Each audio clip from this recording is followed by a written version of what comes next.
जय गुरु जी संगत जी, आपका बहुत बहुत स्वागत है आज के एक और बहुत ही खूबसूरत सत्संग में। आज का सत्संग शुरू करने से पहले हम एक बार मंत्र जाप करते हैं। ओम नमः शिवाय, शिव जी सदा सहाय। ओम नमः शिवाय, गुरु जी सदा सहाय। और संगत जी नियम के साथ एक बार कमेंट्स में जय गुरु जी, शुक्राना गुरु जी जरूर लिखते हैं। उस एक नाम में इतनी शक्ति है, इतनी ज्यादा पॉजिटिविटी है कि उससे ही हमारे काफी कष्ट घट जाते हैं। तो आप जितनी बार भी कमेंट्स में लिख सकते हैं, आप जरूर लिखिएगा अगर आपका मन करे। चलिए आज का सत्संग शुरू करते हैं। जय गुरु जी, शुक्राना गुरु जी। संगत जी, मैं गुरु जी की बेटी जम्मू से बोल रही हूँ। गुरु जी ने मुझे डेली शुक्राना सत्संग की सेवा बख्शी है, लेकिन आज मैं बहुत सारे दिनों के बाद शुक्राना सत्संग कर रही हूँ। इसके लिए गुरु जी से माफी मांगती हूँ, माता रानी से माफी मांगती हूँ। मैं सबसे पहले गुरु जी का मंत्र जाप करूंगी। ओम नमः शिवाय, शिव जी सदा सहाय। ओम नमः शिवाय, गुरु जी सदा सहाय। संगत जी, गुरु जी ने बोला है जोड़े में सत्संग जो है शुक्राना सत्संग करना है, तो मैं अपनी तरफ से और अपने पति अंकल की तरफ से गुरु महाराज का और माता रानी का अनंतम अनंतम अनंतम कोटम कोट शुक्राना कर रही हूँ। वो हर समय हमारी रक्षा कर रहे हैं, हमें हर संकट से बचा रहे हैं, हमें न्यू लाइफ ब्लेस कर रहे हैं। बार बार हमें हर जगह संकेत देते हैं, लेकिन हम मूर्ख जो इंसान समझ नहीं पाते हैं। वो महाशिव हैं, उन महाशिव को तो बड़े बड़े ऋषि मुनि भी नहीं जान सकते, देवता नहीं उनकी माया को जान सकते, तो हम उनके रूप को कैसे पहचान सकते हैं। महाराज आपका अनंतम कोटम कोट शुक्राना है मेरी तरफ से, मेरे पति अंकल की तरफ से। संगत जी, मैंने जो है बहुत दिनों के बाद आज शुक्राना सत्संग कर रही हूँ। गुरु महाराज ने एक दिन सत्संग में सुनाया था कि वो चल रहे हैं, नवरात्रे चल रहे हैं, जगह जगह जो है जो लंगर लगे हैं, तू भी सेवा कहीं मौका मिले तो जरूर करना। लेकिन मैंने गुरुजी से ही अरदास की, तो मैंने जो शेयर किया था कि एक बाबा आए थे और उन्होंने बोला कि मुझे आप देसी घी की सेवा करें जोत जलाने के लिए। तो गुरु महाराज ने जो सेवा बख्शी उसके लिए अनंतम अनंतम कोटम कोट शुक्राना है मेरे मालिक। आप हाथ पकड़कर हमसे सब करवा लेते हैं, हमारे संकटों को हर लेते हैं। और उन बाबा ने जो है मेरे को दो पत्थर दिए, कुछ पता नहीं मूंगा था क्या था, दोनों बेटों के लिए कि वो उनकी शादी हो जाएगी जल्दी या काम लग जाएगा।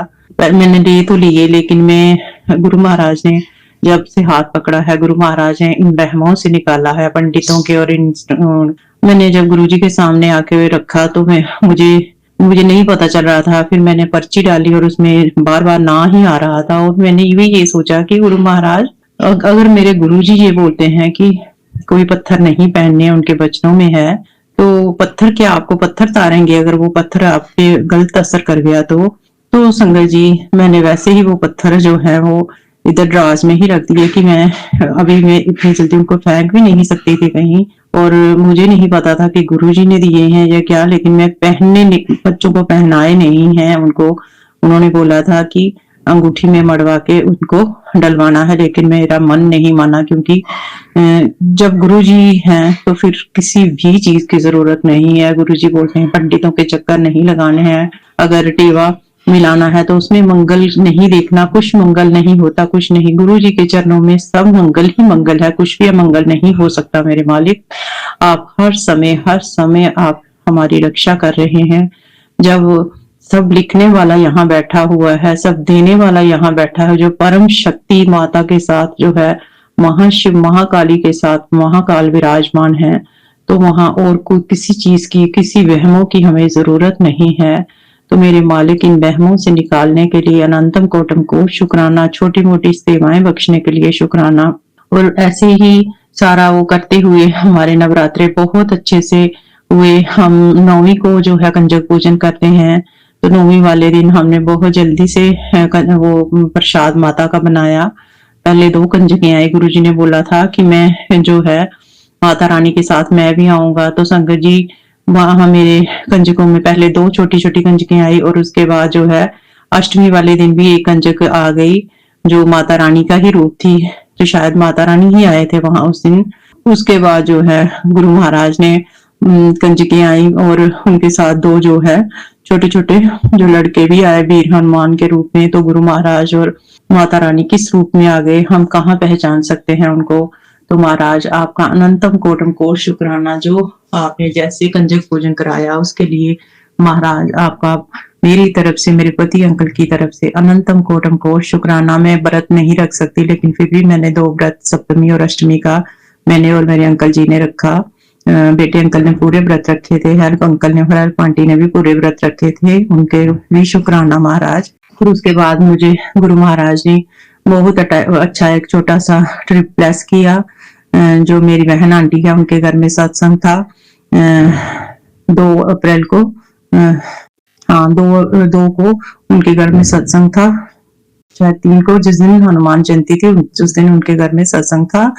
तो वो काफी दूर रहते हैं, वहां पे हम गए और मेरा मन ऐसे कर रहा था कि मैं जलेबियों का भोग लगाऊं, तो रास्ते में मैंने नहीं खरीदी कि ठंडी हो जाएंगी, हम उनके घर के पास से दुकान से खरीदेंगे। लेकिन संगत जी, जब हम रात को पहुंचे तो काफी लेट भी हुए थे और वहां पे कहीं पे भी हमें जलेबी नहीं मिली। और हम सोच रहे थे कि वहां जाके 1 घंटे का सत्संग करेंगे तो समोसे भी ले जाएंगे, और वो तो मगर दोनों चीजें हमें नहीं मिली। और वहां पहुंच के हमने जब बैठे और चाय खाना वाना खाया तो वो लेट हो गए थे। और उसके बाद जब मेरी बहन आंटी ने सोने के लिए बोला तो मैंने मन में ऐसा हुआ कि आधे घंटे के लिए गुरुजी का सत्संग लगाया, और मेरी दोनों भाभी आंटी और बहन आंटी और मैं बैठे और बहुत अच्छे से गुरु महाराज का आधे घंटे का सत्संग हुआ। उसके बाद दूसरे दिन उनके घर में 12 बजे सत्संग था। तो गुरु महाराज की ही मेहर थी, या माता रानी की, मेरा दिल करे कि मैं जो है जलेबी ही लेने। हम उनके घर के बहुत दूर तक चले गए गाड़ी लेके, तो उन्होंने बोला वहां मिल जाएंगे, जो उन्होंने जगह बताई थी उससे भी आगे चले गए, लेकिन हमें जलेबियां नहीं मिली। लेकिन वहां हम जो है झंडा खरीदने के लिए किसी दुकान पे गए और कंजकों के लिए चुन्नी खरीदने के लिए।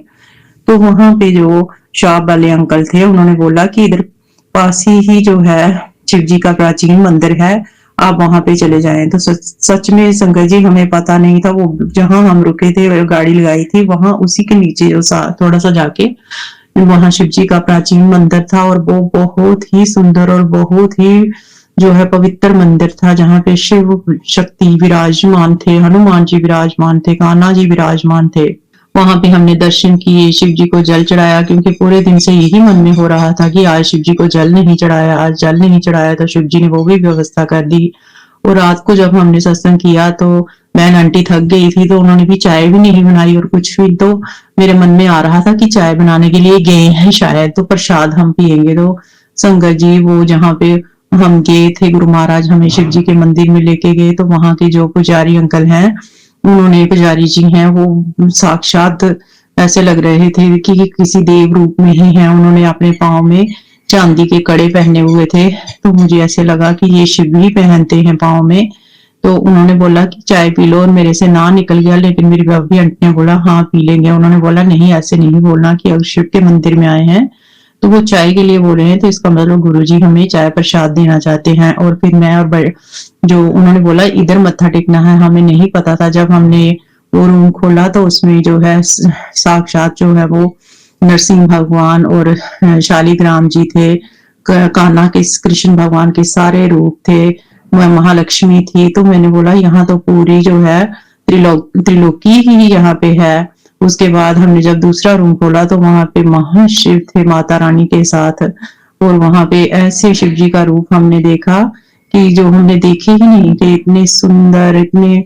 और वहां पे बैठ के मैंने और मेरी दोनों भाभियों ने 2-3 भजन भी जो है भोले बाबा ने हमसे सेवा ली, वो हमने किए। और हमें जो है ब्लेसिंग के रूप में गुरु महाराज ने, भोले बाबा ने हमें चाय, इतनी टेस्टी चाय और बिस्किट जो है वो हमें खिलाए। संगत जी, वो सारे बोल रहे थे कि वहां पे तो कोई पूछता भी नहीं है मंदिर में आपको कैसे उन्होंने जी चाय प्रसाद और वो खिलाया। तो ये सब मेरे गुरु महाराज का कमाल है। मेरे भाई अंकल बोल रहे थे ऐसे ही हम पागलों की तरह आगे आगे चले जा रहे हैं गाड़ी लेके। मैंने बोला नहीं, हम अपनी मर्जी से ना तो कहीं जा सकते हैं और ना ही कहीं आ सकते हैं। ये मेरे महाराज हमें कहीं ले जा रहे हैं, वो हमें कहीं ले जाना चाहते हैं, इसलिए हम जा रहे हैं। वो हमें कोई ना कोई चीज जरूर दिखाएंगे। तो संगत जी, मेरी भी टांगों में दर्द है और मेरे भाई का जो है टांग का ऑपरेशन हुआ है, तो मैं वही वहां पे गुरु महाराज से यही अरदास करे, गुरु महाराज सारे अच्छे से चल रहे हैं लेकिन मैं तो चल ही नहीं पाती हूँ। और ये देख रही थी कि मेरी बड़ी बहन को भी टांगों में दर्द है, तो मुझे भी, और मेरा भाई बिल्कुल ठीक था, उसका भी जो अभी पाँव ठीक नहीं इतने अच्छे से हुआ है, और बड़े भाई तो शुगर है, उनको भी काफी प्रॉब्लम है। मेरे मालिक, हम सभी भाई बहनों की रक्षा करना महाराज। आपके चरणों में यही अरदास है। आप इतने अच्छे संकेत देते हैं। और संगत जी, उसके बाद हम घर आए और सत्संग हुआ बड़े अच्छे से, लेकिन उसके बाद में सत्संग जैसे ही खत्म हुआ और वहां पे जलेबियां नहीं मिल रही थी, मेरे भाई ने बोला अगर कोई यहाँ पे जलेबी चढ़ा देगा कहीं से लाके तो मैं मानूंगा कि गुरु महाराज ने तो लाए हैं। तो संगत जी, गुरु महाराज ने भाई को भी ऐसी सेवा बख्शी, क्योंकि मैंने उनको बोला था कि मैं पैसे दूंगी और जो है मैं सेवा करूंगी ये सारी संगत जी, और जो है माता रानी को जलेबियों का भोग लगाऊंगी और हनुमान जी को, और वहां पे मेरी बहन आंटी भी संगत है, गुरु महाराज का भी स्वरूप था।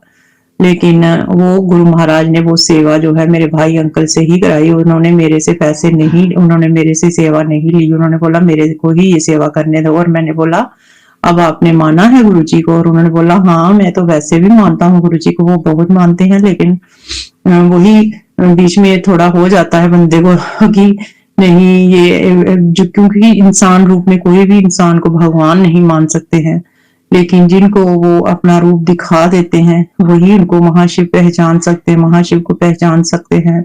महाशिव को पहचानना इतना आसान काम नहीं है। जो हजारों वर्ष जो है तपस्या करते हैं उनको भी उनको ऐसे दुर्लभ दर्शन नहीं होते और ना ही वो उनको पहचान सकते हैं, तो हम मूर्ख लोग कैसे पहचानेंगे? महाराज, हम मेरी तरफ से, मेरे पति अंकल की तरफ से आपका अनंतम कोटम कोट शुक्राना। और उसके बाद जब सत्संग समाप्त हुआ, भोग लगाया हमने, वहां पे भी बहुत अच्छा भोग लगा। लेकिन संगत जी, मैंने जो है जो गुरु जी महाराज के आगे भोग लगा था मैं वही खाया, क्योंकि मैं बीमार हो जाती हूँ और इंसान है, हम अपना दिमाग जरूर चलाते हैं। वहां पे 2 पूरियां थी और चने थे और मिक्स वेज थी और कड़ा प्रसाद था। तो मैंने कड़ा प्रसाद तो खाया, लेकिन मैंने एक ही पूरी खाई, क्योंकि हमने फिर से सफर करना था और आना था। 2.5-3 घंटे का सफर था, तो मैंने सोचा फिर बीमार हो जाऊंगी। तो आधा प्रसाद मेरी भाभी आंटी ने खाया, तो हम दोनों भी बीमार हुए। तो उनको जो है कॉन्स्टिपेशन की प्रॉब्लम होगी और मुझे जो है यूरिन प्रॉब्लम हो गई। जैसे ही सत्संग खत्म हुआ उसके बाद ही मुझे ये प्रॉब्लम शुरू हो गई और काफी मेरे को बड़ी 1-2 घंटे में काफी मुश्किल में रही। लेकिन गुरु महाराज ने सब संभाल लिया, माता रानी ने रक्षा की, मैं डॉक्टर के पास नहीं जाने दिया। अभी भी थोड़ी प्रॉब्लम है, मगर महाराज पता नहीं कौन सा बड़ा संकट था जो उन्होंने छोटे में काट दिया। महाराज, आपका अनंतम अनंतम कोटम कोट शुक्राना मेरी तरफ से, मेरे भाई अंकल की तरफ से, मेरी दोनों भाभियों की तरफ से, और जो बड़े भाई का बेटा हमें लेके गया था उसकी तरफ से अनंतम कोटम कोट शुक्राना। महाराज, आपका मेरे अंकल की तरफ से भी शुक्राना।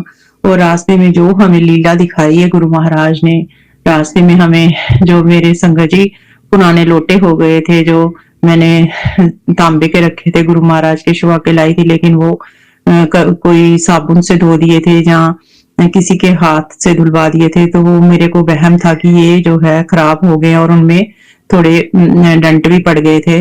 तो मैंने एक सत्संग में सुना कि ऐसी पुरानी चीजों को फिर अगर आप जो घर में नहीं रखना है, इससे नकारात्मक ऊर्जा आती है। ये गुरुजी पता नहीं किसके लिए बुलवा रहे हैं, तो वो भी मैंने झील में प्रवाहित कर दिए गुरुजी का नाम लेके। और जो भी हमसे ब्रेसलेट या कुछ टूट जाता है, पुराने हो जाते हैं, तो हमें इधर उधर नहीं करने हैं, हमें गुरु महाराज से क्षमा मांग के इज्जत से हमें वो जल प्रवाह कर देने हैं।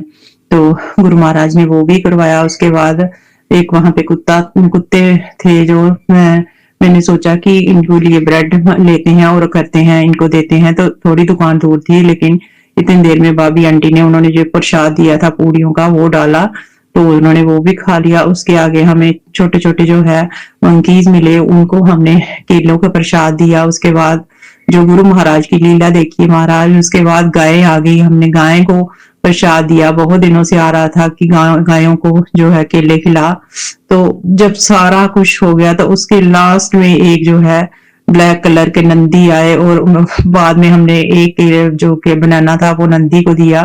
तो मैंने अपने भाई को बोला, देखो ये है हमारे गुरु महाराज की लीला की, गुरु जी ने दिखाया कि नंदी पे कौन आता है। नंदी पे तो शिव आता है, पहले सारे आए हैं जिनको हमने रास्ते में जो जो गुरु जी ने जिस जिस को भोजन दिलवाना था वो दिलवाया।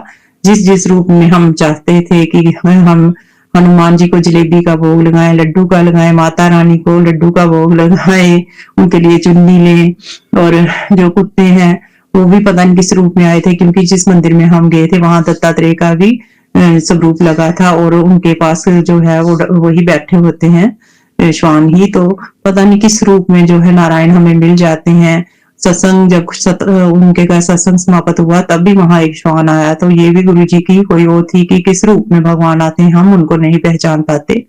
और उसके बाद संगत जी जैसे हम घर के पास पहुंचे, वो सारा सफर तय करके अपनी सिटी में पहुंचे, तो हमें जो है रामलीला जो है वो उसकी झांकी उस दिन जो है हनुमान जयंती के दिन निकली थी, जिसमें सबसे पहले जो है परशुराम जी थे और उसके बाद शिव पार्वती थे और उसके बाद सिया राम लक्ष्मण जी थे, हनुमान जी थे और सब जो है ये सारे भगवान हमें वहां पे मिल गए। और ये हम गुरुजी ने ये साबित कर दिया कि देखो ये सारा जो मैंने ही रचा हुआ था और मैं ही आपको वहां लेके गया था, और सभी देवी देवताओं की, सब भगवान की तो सोचती है कि माता अलग है, शिव अलग है और राम जी अलग हैं, क्योंकि कभी मैं सोचती हूँ कि मैंने इनको भोग नहीं लगाया, इनको नहीं। जब हमने एक भोग लगा दिया तो वो मुझे लग रहा है गुरु जी यही इशारा दे रहे थे कि वो सबको ही लग गया और सबने ही वो आपको ब्लेसिंग दी है। और गुरु महाराज ने इतनी अच्छी ब्लेसिंग दी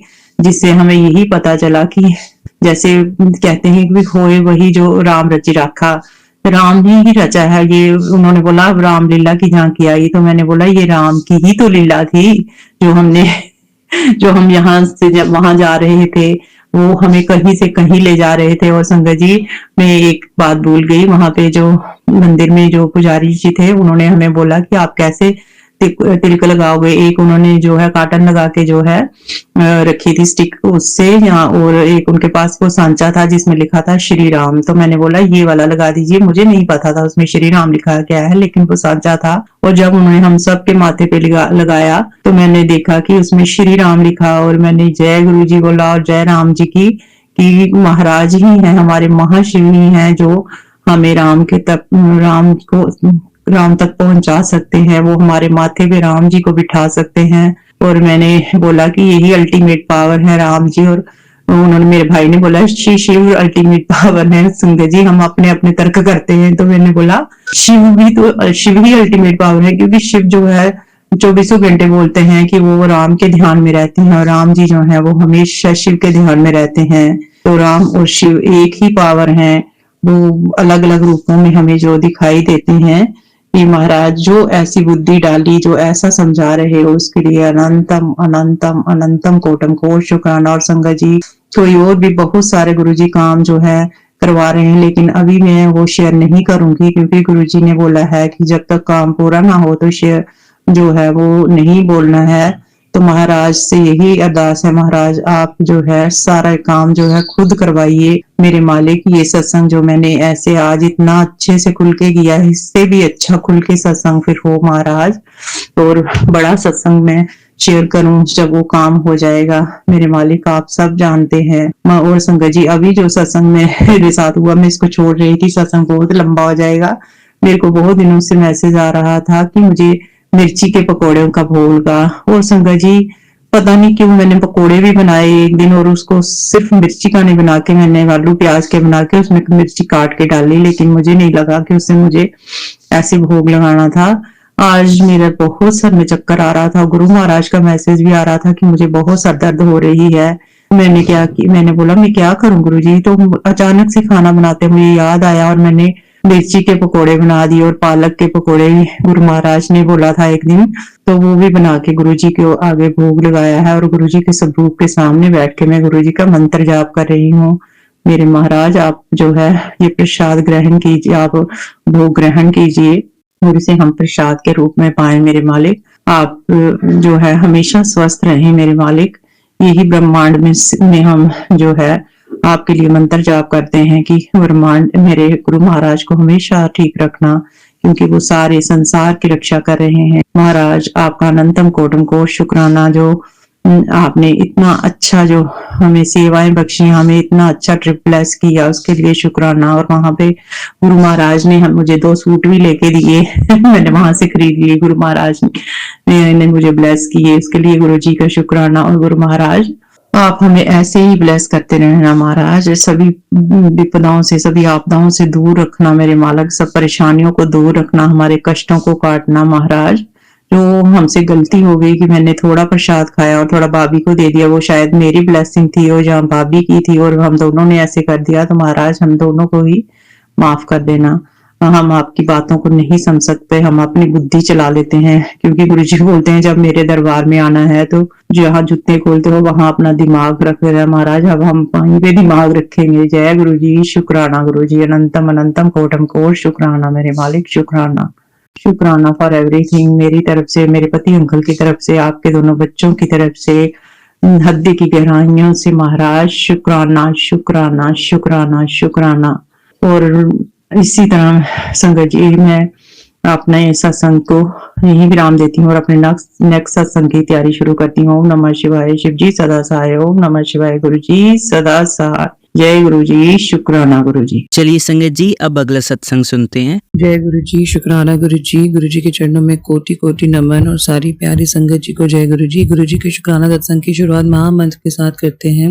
ओम नमः शिवाय, शिव जी सदा सहाय। ओम नमः शिवाय, गुरु जी सदा सहाय। जय गुरु जी, शुक्राना गुरु जी। मैं अपना ही शुक्राना सत्संग अनंतम शुक्राना चैनल के माध्यम से शेयर करना चाहती हूँ। सभी संगत जी के लिए गुरु जी से प्रार्थना करती हूँ कि सभी का कल्याण करे। जो चैनल के अंकल हमारे सत्संग शेयर करते हैं गुरु जी, उनका भी बहुत कल्याण करे। अनंतम शुक्राना गुरु जी, वीरवार के दिन शुक्राने की दात देने के लिए। और मैं आपसे बहुत माफ़ी चाहती हूँ कि आज मैं अमृत वेला नहीं उठ पाई, क्योंकि आपकी जब तक रजा ना हो या आप नाराज़ हो तब तक हम नहीं उठ सकते। तो गुरु जी, अगर आप नाराज़ हो तो मुझे माफ़ कर दीजिए। आपने कल एक सत्संग में सुनाया कि जैसे भी तेरे टर्म्स रहे हो तेरी मदर इन लॉ के साथ, चाहे वो अच्छा सोचती है बुरा, लेकिन तुझे उससे माफ़ी मांगनी है। तो गुरुजी, जैसा आप चाहेंगे वैसा ही करूँगी। एक तरफ आप मुझे कहते हैं कि उससे दूर रहना है क्योंकि वो गलत क्रियाएं कर रही हैं और आज तक इतना कुछ कर चुके हैं गुरुजी, परिवार बिल्कुल ही टूटा पड़ा है, वो तो आपने संभाला हुआ है। दूसरी तरफ अगर आप चाहते हैं कि जो मेरे गलत किए हुए कर्म है, जिससे मैंने उनका दिल दुखाया, आप शब्द बोले हैं, तो उनसे माफ़ी मांगने, तो सबसे पहले मैं आपके सामने और अपनी सारी प्यारी संगत जी के सामने, क्योंकि वो भी हमारा परिवार है, के सामने माफ़ी मांगती हूँ। जो कभी मैंने अपनी सासू माँ का जाने अनजाने में दिल दुखाया है, उनसे अपशब्दों का प्रयोग किया है। और गुरु जी, मैं उनके लिए आपसे सद्बुद्धि की मांग करती हूँ गुरु जी, और प्रत्यक्ष माफी भी आप जब आपको उचित लगे दिलवा दीजिएगा गुरु जी। कल भी आपने सपनों में कोई दोष काटा है गुरु जी, सासू माँ थी और भी 2-3 लोग थे जो मैं इतने अच्छे से रिलेट नहीं कर पा रही हूँ, ना सपने को मुझे याद कर पा रही हूँ, ना मैं करना चाहती, क्योंकि वो सपने भी आपकी मर्जी से हम याद कर पाते हैं गुरु जी। बहुत शुक्राना गुरु जी, बहुत शुक्राना। शुक्राना मेरी सेहत जो आप निरंतर ब्लेस कर रहे हैं, निरंतर आप मेरे कष्ट कटवा रहे हैं, आंखों से रिलेटेड, कमर दर्द, पैर दर्द से रिलेटेड आप सत्संग सुनवा रहे हैं। आपने कहा गिफ्ट में कोई दी हुई चीज है जिससे तेरे पैरों में दिक्कत आ रही है। आपने एक पायल की तरफ इशारा किया, तो गुरुजी मुझे कोई ऐसी पायल दूर दूर तक समझ नहीं आती जो घर में पड़ी हो, फिर भी आप कह रहे हैं तो मैं जरूर उसको उठाऊंगी। आपने कहा शादी के कलीरे जल में प्रवाह करने हैं, तो गुरुजी अभी मैंने घर से बाहर रख दिए हैं, लेकिन जब मेरे को मौका मिलेगा मैं जरूर उसको प्रवाह करूंगी गुरुजी, क्योंकि अकेले जाना it's not a easy thing, दूर है यहाँ से प्रवाह करने के लिए। तो गुरुजी जैसे आप आज्ञा देंगे। शुक्राना बेटी की तरफ से जो आपने निरंतर उसके लिए 2-3 दिन से आप सत्संग सुनवा रहे हैं, कभी लीवर से संबंधित, कभी स्किन से रिलेटेड और कभी हेल्थ, उसको नजर लगी हुई है गुरुजी, अभी आप बार बार समझाते हैं गुरुजी। और एक दिन के बाद उसका जन्मदिन है, मैं आपसे बहुत सारी प्रार्थना करती हूँ कि आप मेरी बेटी को लंबी आयु, अपनी बेटी को लंबी आयु, अच्छा स्वास्थ्य और जीवन भर की सारी खुशियाँ देंगे, और ये बर्थडे भी आप उसका यादगार बनाएंगे गुरुजी, क्योंकि वो बहुत दूर बैठी है गुरुजी, और मैं एक मतलब चॉकलेट तक उसको नहीं भिजवा सकती, इतनी दूर है गुरुजी। बाकी आप कृपा करेंगे कैसे आपने उसका बर्थडे मनाना है, बहुत खुश हो रहे गुरुजी, उसको जीवन की सारी खुशियां आप देंगे और जितने भी संकट उसकी जिंदगी से दूर कर देंगे गुरुजी। बहुत शुक्राना गुरुजी, उसको आपकी ब्लेसिंग की बहुत बहुत जरूरत है गुरुजी। शुक्राना हस्बैंड की तरफ से जो आप निरंतर उनके रिलेटेड सत्संग सुनवा रहे हैं गुरुजी। आपने कल कोई जो बहुत पुराने सत्संग थे गुरुजी, वो आपने मुझे सुनाए बार बार, और मैंने उनको सुना, मैंने उनको समझा। कल मेरा एक झगड़ा भी हुआ फोन पर, हस्बैंड से बहुत बड़ा कष्ट कटा है। कल मैंने संगत जी, मैं इतनी ज़्यादा फ्रस्ट्रेटेड हो रही हूँ, तो मैंने उनको मुंह पे बोल दिया जो भी गलत काम किए हैं उसको कन्फेस करो, लेकिन वहाँ से कोई सुनवाई नहीं। एक छोटी सी बात को लेकर बहस हुई थी जिसमें उन्होंने मुझे कहा कि तेरी सोच बहुत छोटी है। कल मैंने उनको फ़ोन किया क्योंकि उनके फादर का डेथ डेट होती है कि चलो हर डेली वो फ़ोन कर रहे थे और मैं फ़ोन नहीं उठा रही हूँ क्योंकि पता नहीं कैसा गुरुजी ने उनमें परिवर्तन किया है, जो भी थर्ड पार्टी है उनसे दूर है या अभी पास है, लेकिन फिर भी गुरुजी ने उनकी सद्बुद्धि खोली और मुझे निरंतर फ़ोन कर रहे हैं। तो कल उनका फ़ोन नहीं आया तो मैंने सिर्फ इसके लिए कि चलो उनके फादर का डेथ डेट है, मेरे भी फादर इन लॉ ही हैं, तो मेरा भी मन थोड़ा सा भावुक था कल, तो मैंने फ़ोन किया, उन्होंने थोड़ी देर के बाद फ़ोन उठाया। संगत जी थोड़ी देर बात होती रही तो मैंने उनसे एक छोटी सी बात का टॉपिक डिस्कस किया, तो उन्होंने कहा तुम्हारी सोच बहुत छोटी है। ये जब उन्होंने वर्ड बोला और उसके बाद वो सुनने को तैयार नहीं हुए तो मैंने फिर फ़ोन काट दिया, लेकिन ये बात मेरे दिमाग में घूमती नहीं, फ़ोन उन्होंने काटा। इतना बोलने के बाद मैं भी चुप नहीं रही और मैंने भी बोला कि गुरुजी ने कहा है कि जब दोनों में से दोनों बोल रहा हूँ तो एक को चुप हो जाना चाहिए। तो गुरुजी कल शायद कोई कर्म कटने थे मौत भरे, क्योंकि आप कहते हैं उसके बाद वशीकरण का असर है। गुरुजी मैं थक चुकी हूँ ये सब सुन सुन के, आप काट रहे हैं निरंतर, लेकिन मुझे सुधार समझ नहीं आ रहा कहाँ से उनमें हो रहा है, क्योंकि वो अभी भी उन्हीं लोगों का गाना गा रहे हैं जिन लोगों ने हमारी लाइफ बिल्कुल बर्बाद कर दी है।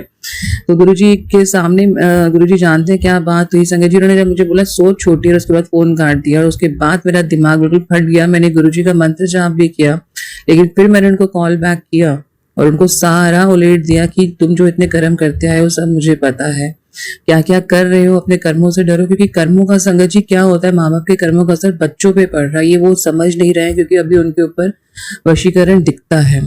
संगत जी इतना बोलने के बाद भी वहां से कोई सुधार नजर नहीं आया। मैंने उनको कहा कि एक तुम्हारी वाइफ की सोच नीची हो सकती है, क्या तुम्हारी मदर और सिस्टर की नहीं हो सकती? कभी तुमने ऐसे शब्दों का प्रयोग वहां नहीं किया। कई ऐसे शब्द मैंने उनको बोले जो मुझे नहीं बोलने चाहिए थे, लेकिन कल शायद गुरुजी चाहते थे जो मेरी मन की भड़ास है मैं कहीं ना कहीं निकालूं। मैंने उनको बार बार कंपेल किया कि जो तुमसे गलतियां हुई हैं उसको स्वीकारो, उसको एक्सेप्ट करो, लेकिन वहां से कोई भी एक्सेप्टेंस नहीं थी, कुछ नहीं था। उन्होंने कहा तेरी सोच छोटी है, तू गलत चीजें सोचती है और बोलती है। संजय जी मैंने जब उनसे इतनी बात कर रही थी, मुझे नहीं पता शायद उन्होंने अपना फोन म्यूट कर रखा था, लेकिन जो मैं बोलना चाहती थी, जो मेरे मन में इतने दिन से था, वो मैंने बोला, लेकिन वहां से एक भी जवाब नहीं आया। तो उसके बाद मैंने फोन काट दिया क्योंकि मुझे लगा फोन उन्होंने म्यूट कर दिया था। तो कहाँ से गुरुजी मैं समझूं कि उनकी बुद्धि बंधन खुलते हुए नजर आ रहे हैं। वो जब सुनना ही नहीं चाह रहे हैं, समझना ही नहीं चाह रहे, कन्फेस नहीं करना चाह रहे हैं, जो आप बार बार बताते हैं वो गलत कर्म कर गया। तो गुरुजी कन्फेस जब तक नहीं करेंगे तब तक मेरे मन का बोझ कैसे उतरेगा। आपने कहा सब पर विश्वास करना, अपने मन की आवाज सुन, कहीं वो परेशान तो नहीं है, प्यार से तभी प्यार मिलेगा। ये आपने पुराना सत्संग मुझे सुनवाया। गुरुजी मैं अपनी तरफ से पूरी कोशिश करती हूँ, लेकिन मैंने आपने कहा दूरियां बना ले, उसको सबक आने दे। गुरुजी दूरियां भी बनाई, लेकिन कल जो भाव मेरे मन में आ रहे थे मैंने रिलेटेड, लेकिन वहां से कोई कन्फेस नहीं दिख रहा है। गुरुजी आपने कहा कि मुझे मालूम है उसने किसी और के पास जाकर तेरा प्यार उसमें ढूंढा पर कुछ नहीं मिला, वहां तेरी याद आ रही है, तेरी बातों से समझ गया ना तू पहले जैसी नहीं रही। गुरुजी मैं बिल्कुल पहले जैसी नहीं रही, क्योंकि मैंने उनको कहा कि अगर आना है तो आओ, नहीं आना है तो आपकी मर्जी है, घर जिसको देना है दे दो, मैं अपने कहीं भी कलंक काट लूंगी, बेटे के साथ भूखी नहीं मरूंगी। क्योंकि मुझे बार बार ये सुनाया जाता है कि मैं कुछ कमाती नहीं हूँ।